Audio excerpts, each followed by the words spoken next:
आज आम प्रस्तुत करवा सोयाबीन बड़ी और आलू तरकारी। प्रथमे आम आलू को तेल रे लुण और हलदी दे भाजी नेबा। आलू भाजी सारापर से तेल आम सोयाबीन की भाजी नेबा।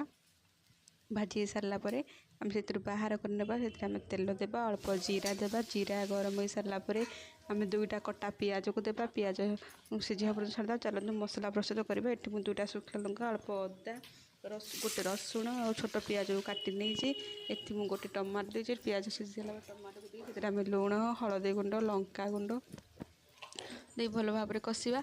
मसला कषि सारापर आम ए बटा मसला को देवा। बटा मसला को दे कंचा बास्ना जावा जाए कषा। से आम चिकेन मसला देवा, गरम मसला देवा।